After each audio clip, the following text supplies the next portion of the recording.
देखिए, वैसे तो लोगों का समय होता है, लेकिन राजनीति में दौर होता है। एक दौर कांग्रेस का था, बीजेपी का दौर चल रहा है, लेकिन क्या आम आदमी पार्टी का दौर आ पाएगा, ये बड़ा सवाल है। नमस्कार, मेरा नाम मानव है, आप देख रहे हैं India.com और आज हम चर्चा करने वाले हैं एमसीडी चुनाव के ऊपर।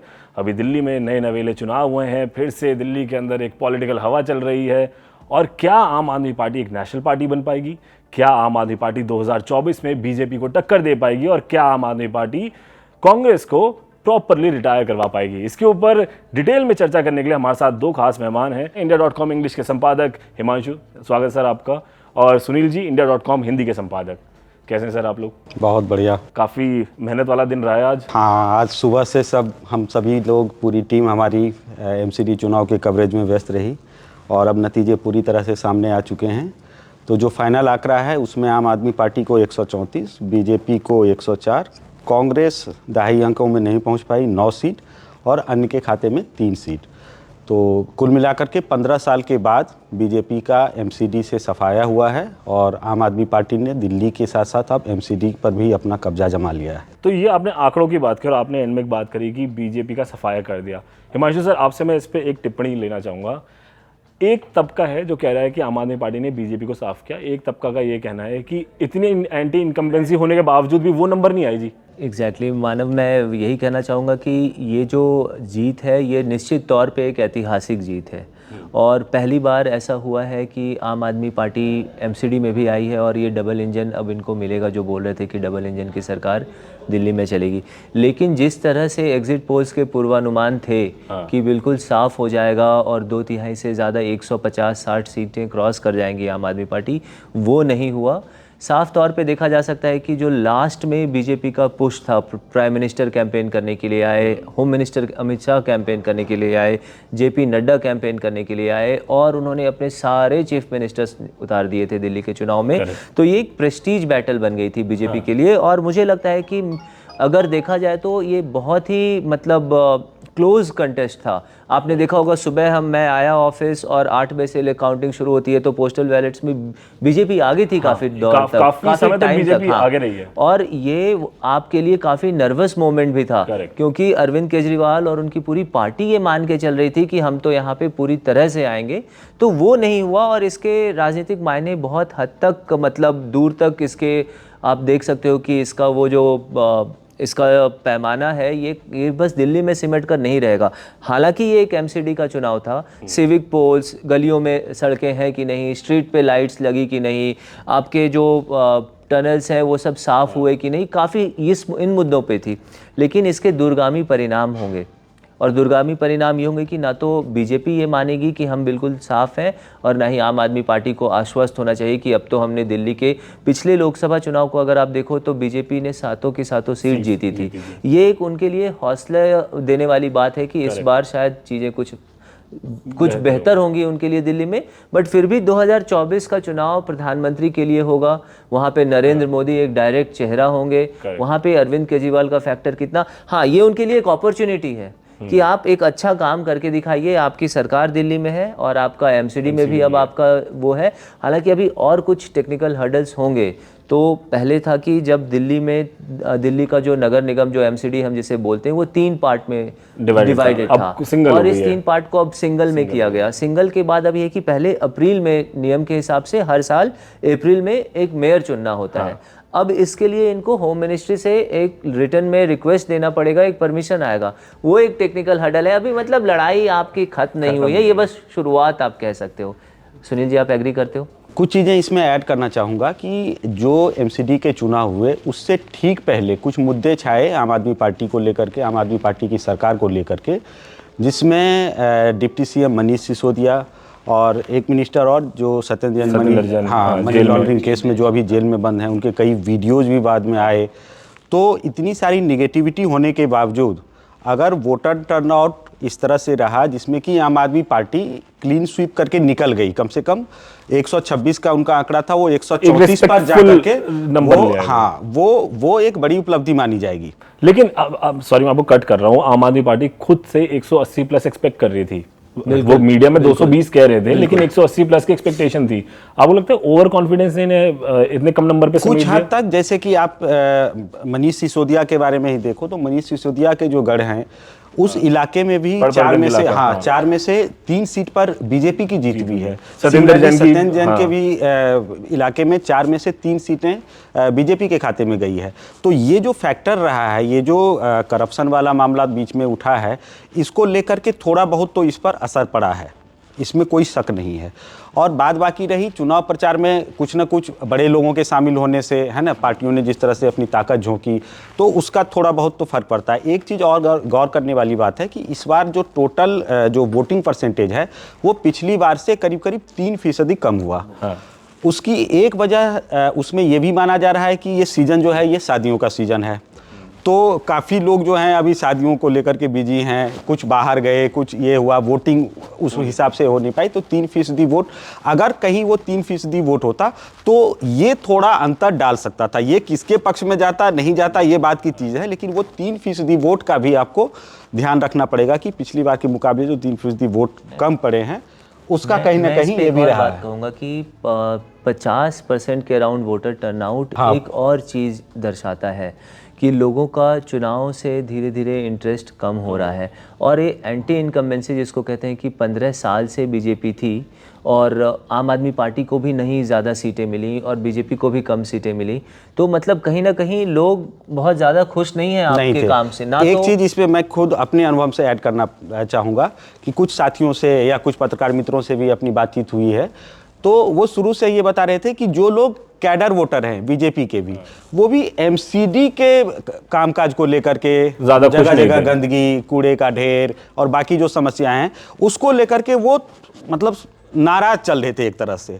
तो उन्होंने शायद एब्सटेन किया है ना, वो हो सकता है आम आदमी पार्टी को वोट न दिया, लेकिन वो वोट डालने से पीछे रह गए, घरों में बैठे हैं। उन्होंने आपको वोट नहीं दिया तो बीजेपी को भी वोट नहीं दिया, वो गए ही नहीं वोट देने काफी हद तक।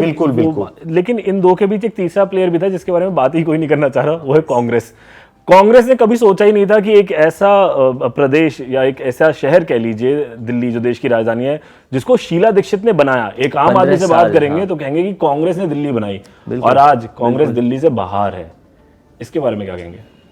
देखिए, आम आदमी, सबसे पहले बीजेपी जो हमेशा छोटे से छोटे चुनाव को वो मिशन मोड में लेकर के चलती है, और वही फॉर्मूले पर अब आम आदमी पार्टी धीरे धीरे बढ़ रही है। अगर आप देखें तो गुजरात के चुनाव में भी कांग्रेस उस सक्रिय रोल में, एक्टिव रोल में, उन्होंने वहां पर इलेक्शन ही नहीं लड़ा है। गुजरात में इलेक्शन हो रहे हैं, राहुल गांधी भारत जोड़ो यात्रा पर जा रहे हैं, बीच में एक बार गए, अपनी कुछ रैली कर ली, एक ही दिन पता लगा वहां प्रधानमंत्री मोदी की भी रैली है, केजरीवाल की भी रैली है, राहुल की भी रैली है, वो उस तरह से। और यहाँ पर जो कांग्रेस का जो मतलब एक कैडर वोटर कहिए और उसके ऊपर लीडरशिप, उसका तो नितांत अभाव हो चुका है। अब वो बिल्कुल एक तरह से खाली है। प्लस कांग्रेस के जो पुराने कुछ दिग्गज नेता रहे, उनकी आपसी कलह, वो बेशक पार्टी में जुड़े हुए हैं लेकिन उनकी आपस में बन नहीं रही है, ना वो एक्टिवली उसमें कहीं पे पार्टिसिपेट कर रहे हैं। तो मुझे लग रहा है कि कांग्रेस तो इस इलेक्शन में बस नाम मात्र के लिए भागीदारी उनकी थी, उन्होंने चुनाव लड़ा ही नहीं था। कांग्रेस का चुनाव ना लड़ने का कारण क्या है? क्या आपको वो वॉक ओवर देना चाहते हैं या उनका खुद का ही कॉन्फिडेंस जीरो हो गया है? बहुत सारी चीज़ें हैं। कांग्रेस पार्टी इस वक्त मतलब आप कह सकते हो कि एक बदलाव के दौर से गुजर रही है। पिछले 5-10 साल से वो बदलाव के दौर से गुजर रहे हैं। वो काफ़ी टाइम से बदलाव भी कर रहे हैं। और इन्होंने बोला कि भारत जोड़ो यात्रा पे वो गए हैं और वो गुजरात नहीं गए। मुझे कई मामलों में लगता है कि ये कांग्रेस का एक मास्टर स्ट्रोक था। राहुल को गुजरात ना भेजकर उन्होंने वहाँ के लोकल लीडर्स को, और अभी भी जितने रिपोर्ट्स आ रहे हैं, जितने एग्जिट पोल्स बता रहे हैं, गुजरात में आम आदमी पार्टी ने बहुत एनर्जी लगाई, बहुत शोर शराबा किया। अरविंद केजरीवाल लगातार पिछले 1 साल से कैंप कर रहे हैं वहाँ पे अलग अलग डिस्ट्रिक्ट्स में। लेकिन इसके बावजूद जो, अगर मैं एग्जिट पोल्स को मानूं या उस पर भरोसा करूं थोड़ा भी, तो आम आदमी पार्टी वहाँ पे शायद 2-4 सीटें जीत के एक प्रेजेंस दर्ज करा उपस्थिति दर्ज कराने की। कांग्रेस अभी भी वहां पे दूसरी सबसे बड़ी पार्टी है, और कई ऐसे पॉकेट्स हैं जहां पे कांग्रेस के ट्रेडिशनल वोटर्स हैं, वो उनको वोट दे रहे हैं। जो ग्रामीण क्षेत्र है खासकर गुजरात का, वो कांग्रेस पार्टी बिना लीडर के अगर आप देखो तो भी इतना कर रही है। तो ये कांग्रेस पार्टी के लिए सोचने वाली बात है कि एक पार्टी जिसके लिए लोग हैं, आप 3 टर्म से लगातार बीजेपी वहां जीतती आई है, नरेंद्र मोदी वहां से इनफैक्ट लास्ट टाइम अच्छा भी गया कांग्रेस से। बिल्कुल बिल्कुल मुख्यमंत्री के बाद अब प्रधानमंत्री बन गए हैं। वहां पे पिछले साल एक बहुत कड़ी फाइट देने के बावजूद इस बार आप अगर बैक सीट ले रहे हो तो ये कांग्रेस लीडरशिप को सोचना चाहिए, और कांग्रेस पार्टी को मुझे लगता नहीं है कि अभी बाहरी सलाह की ज़रूरत है। ये आत्ममंथन का दौर है उनके लिए और उनको इस बारे में कुछ करना पड़ेगा, नहीं तो आम आदमी पार्टी ने बहुत तेज़ी के साथ इस एमसीडी चुनाव के, दिल्ली एक कॉस्मोपॉलिटन प्लेस है जहाँ पे इस देश के हर वर्ग के लोग आके रहते हैं, मजदूर वर्ग हैं, इंडस्ट्रियलिस्ट हैं, सॉफ्टवेयर टेक्नोलॉजी में काम करने वाले लोग हैं, टेलीविजन हर तबके के लोग, हर तरह के लोग हैं। और उस पूरे लोगों ने अगर आपको जिताया है तो एक सेंटिमेंट बता रहा है ये पूरे कंट्री का। और मुझे लगता नहीं, आप आम आदमी पार्टी देश की दूसरी सबसे बड़ी पार्टी तो बन ही गई है, और वैसे भी और दिल्ली ये बात मान लेना चाहिए। दिल्ली में राजनीति की जब खबर निकलती है तो बड़ी दूर तक जाती है, दूर तक जाती है, बिल्कुल नेशनल न्यूज होती है। दिल्ली में कुछ भी आप ऐसे अगर देखा जाए, दिल्ली के 70 सीटों की कॉन्स्टिट्यूंसी है, लेकिन जब वहाँ विधानसभा लेकिन दिल्ली एमसीडी का महत्व आप इससे ये लगा लीजिए कि ये 1.75 करोड़ आबादी को रिप्रेजेंट कर रही है। 1.45 के अप्रॉक्स यहाँ पर वोटर है। कई देशों की पूरी आबादी इतनी नहीं है, तो एमसीडी अपने आप में काफी कुछ बयां कर रहा है। दिल्ली भारत में दूसरे राज्यों के हिसाब से तुलना की जाए छोटा राज्य, लेकिन यहाँ पे एक छोटे से छोटा इलेक्शन भी बिल्कुल बहुत ज्यादा बड़ा हो जाता है। ये तो छोटा इलेक्शन कहा जाएगा। एमसीडी कितने कॉर्पोरेशंस, कितने सिटी कॉर्पोरेशंस का हम डिस्कस कर रहे हैं। हरियाणा में नगर निगम के चुनाव होते, पता नहीं लगता, हम डिस्कस नहीं करते। मुंबई भी होता है, ठीक है, बीएमसी के पोल्स बड़े होते हैं बट उनका एक बजट है। लेकिन इसके अलावा आप बताओ कि कौन सा सिटी का पोल हम इस लेवल पे डिस्कस कर रहे होते हैं। एमसीडी चुनाव की इंटेंसिटी इस प्रकार से देखी जा सकती है कि एमसीडी के चुनाव हुए उसको 2024 से रिलेट किया जा रहा है, तो ये इतना बड़ा है। अच्छा, अगला सवाल है मेरा आप दोनों से कि एमसीडी चुनाव से आपके किन लीडर्स को फायदा होगा? कौन से ऐसे नेता हैं जो इसका सबसे बड़ा फल खाएंगे केजरीवाल जी के अलावा? हाँ, माइनस केजरीवाल अगर आप कहें तो मनीष सिसोदिया, राघव चड्ढा, आतिशी, संजय सिंह, ये कुछ नाम हैं जिनके खाते में इस जीत को दर्ज किया जाएगा निश्चित रूप से। मुझे लगता है कि कुछ नाम इन्होंने ले लिया है, लेकिन अगर इसके बड़े मायने निकालने हैं तो आम आदमी पार्टी को भी अरविंद केजरीवाल के अलावा एक और चेहरे की ज़रूरत होगी, कई और चेहरों की ज़रूरत होगी। आप अगर आज मोदी सरकार की बात करते हो, अगर राष्ट्रीय परिप्रेक्ष्य में देखते हो उसको, तो आप जानते हो कि भाई राजनाथ सिंह है, आप और भी लीडर्स हैं, अमित शाह हैं, जेपी नड्डा हैं, बहुत सारे और भी रीजनल लीडर्स हैं। वाजपेयी के टाइम पे अरुण जेटली, सुषमा स्वराज, प्रमोद महाजन, कई सारे नेता थे जिनका एक राष्ट्रीय लेवल पे एक पहचान थी, लोग को रिलेट कर पाते थे। खासकर जो अर्बन मिडिल क्लास पॉपुलेशन है, जो कि एक ओपिनियन फॉर्म करने में काम आता है। हो सकता है वो उतने वोट ना डाल रहा हो, लेकिन एक पब्लिक ओपिनियन जनरेट करता था। तो वहाँ पे आपको और लीडर्स को ग्रूम करना होगा। अगर इसी एमसीडी से और दिल्ली के और लोकल लीडर्स अगर उठ के सामने आते हैं तो हो सकता है कि आम आदमी पार्टी को यहाँ पे फ़ायदा हो। मैं इसमें एक चीज़ ऐड करना चाहूँगा इसके साथ साथ कि केजरीवाल खुद में भी अपने आप को एक ब्रांड के रूप में अभी स्थापित कर रहे हैं। ब्रांड केजरीवाल के सहारे बाकी लोगों का जो है, जैसे अब पंजाब में आप लोग भगवंत मान को, भगवंत मान से ज़्यादा ब्रांड केजरीवाल ने वहाँ पे काम किया और उन्होंने वो चीज़ एस्टेब्लिश करके दिखा दी।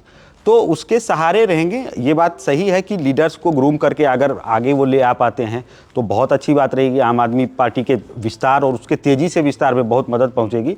नहीं तो हमने बाकी क्षेत्रीय दलों का हाल भी देखा है, जो वन मैन आर्मी रही है ना, और फिर आते आते जो है वो विलुप्त होते चले गए। बसपा उसका एक बहुत बड़ा एग्जांपल है। बहुत कई सारी पार्टी जैसी रही। बिल्कुल सही बोल रहे हैं सुनील जी। और मैं यहाँ पे एक और बात ऐड करना चाहूँगा कि जिस तरह से 2014 के चुनाव से पहले हम गुजरात मॉडल, विकास का जो मॉडल है गुजरात मॉडल की बात करते थे और नरेंद्र मोदी उसके नायक थे गुजरात मॉडल के, और उसका उन्हें फ़ायदा मिला। गुजरात में जो भी डेवलपमेंट वर्क हुआ, पब्लिक ओपिनियन इंडिया में बना, मिडिल क्लास ने बात करनी शुरू करी, ग्लोबल मीडिया तक, और ग्लोबल मीडिया, यूनाइटेड स्टेट्स वो जाते थे और टाइम्स स्क्वायर वगैरह जाते थे, मेडिसन स्क्वायर पे बहुत मोदी मोदी। तो वो जो नारा था वो गुजरात मॉडल का नारा था, वो मोदी मॉडल का नारा था।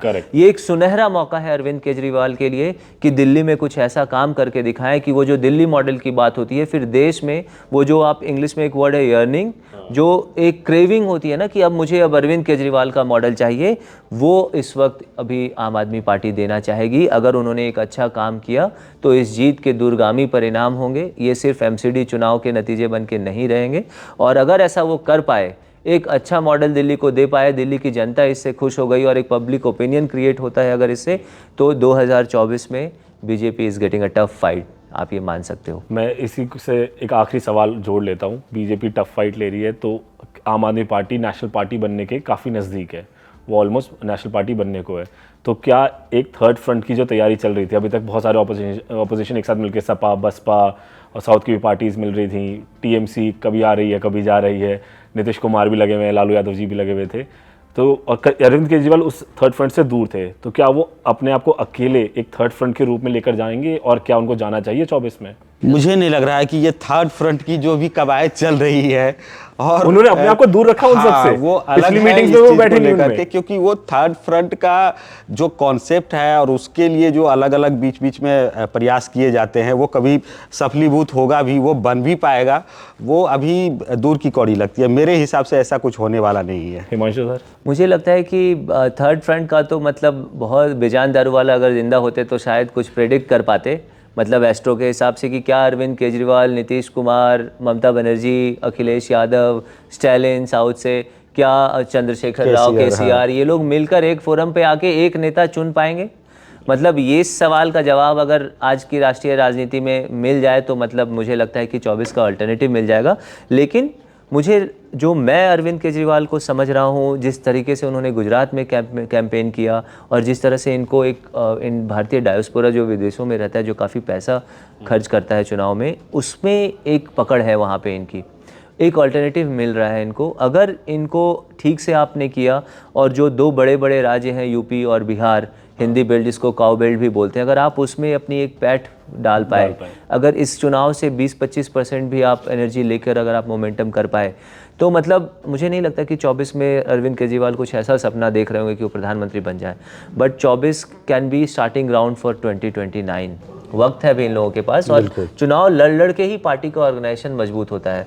तो गुजरात में इनका लड़ना, उत्तर प्रदेश में इनका जोरदार तरीके से लड़ना, ये एक संकेत होगा कि हाँ, आने वाले टाइम के लिए पार्टी बन रही है। हाँ, अगर अखिलेश और केजरीवाल और कांग्रेस मिलके किसी तरह से बीजेपी को रोक पाए यूपी में, और बिहार में तेजस्वी और नीतीश मिलकर रोक पाए, तो बीजेपी के लिए मतलब 24 will be a tough fight. जितनी एनर्जी उन्होंने अभी यहाँ लगाई है, उससे बहुत ज़्यादा एनर्जी की ज़रूरत पड़ेगी। लेकिन हाँ, एनर्जी की कमी नहीं है इस पार्टी में, तो वो भी एक टफ फाइट होने वाला है। Interesting times. इन्होंने इंटर्नशिप बीजेपी से ही करी है, क्योंकि जो बीजेपी का चुनाव लड़ने का पैटर्न है, सेम उसी पैटर्न पे बिल्कुल अरविंद केजरीवाल और आम आदमी पार्टी चुनाव लड़ते हैं। डिजिटल वर्ल्ड का पूरा इस्तेमाल करते हैं, सोशल मीडिया पे वो हर चुनाव को जीता हुआ घोषित कर देते हैं, बूथ लेवल तक मैनेजिंग करना, ये सब कुछ बिल्कुल डेटा पे काम करना, एकदम इन डेप्थ जाके। तो अच्छी बात है, देश में राजनीति में नए नए लोग आ रहे हैं, नए नए विचारधाराएं भी पैदा हो रही हैं। ये बहुत ही इम्पॉर्टेंट बात है कि एक राष्ट्र, एक पार्टी, ये नहीं होना चाहिए। एक लोकतंत्र के लिए एक ही धारक इस देश में हो, वो नहीं होना चाहिए। एक बैलेंस ऑफ पावर के लिए, एक लोकतंत्र के लिए ज़रूरी है कि हर पार्टी को मौका मिले और वो फिर अल्टरनेटिव लोगों के पास हो कि मैं इसको नहीं तो इसको दूंगा। और ये आई थिंक ये एमसीडी चुनाव काफ़ी हद तक लोगों का विश्वास जगाए रखने में कामयाब रहेगा। तो अब देखते हैं कि लोकतंत्र कितनी बार भारत में जीतता है। वैसे हर बार ही जीतना चाहिए, भारत एक लोकतांत्रिक देश है और यहाँ पर तरह तरह की पार्टीज होती हैं, अलग अलग विचारधाराओं के लोग होते हैं, लोगों में मनभेद हो जाते हैं, वो नहीं होना चाहिए। मतभेद होना फिर भी ठीक है, थोड़ा सा मतभेद अपना विचारधाराओं में चलता है। Thank you so much Himanshu sir, thank you so much Sunil sir, आने के लिए, इतनी इंपॉर्टेंट बात करने के लिए। अभी तो चुनाव का माहौल शुरू हुआ है, अब ये पूरा 2023 हम 24 के इंतजार में बिता देंगे और देखते हैं अरविंद केजरीवाल कहाँ कहाँ झाड़ू चलाते हैं और भाजपा कहाँ कहाँ कमर खिलाती है और कांग्रेस कहाँ कहाँ हाथ हिलाती है। फिलहाल बाकी ज़्यादा खबरों के लिए हमारे यूट्यूब चैनल को सब्सक्राइब करना कभी ना भूलें और वेबसाइट पर तो ज़रूर लॉगिन करें www.india.com। मेरा नाम मानव है, एक अच्छे मानव बने। जय हिंद।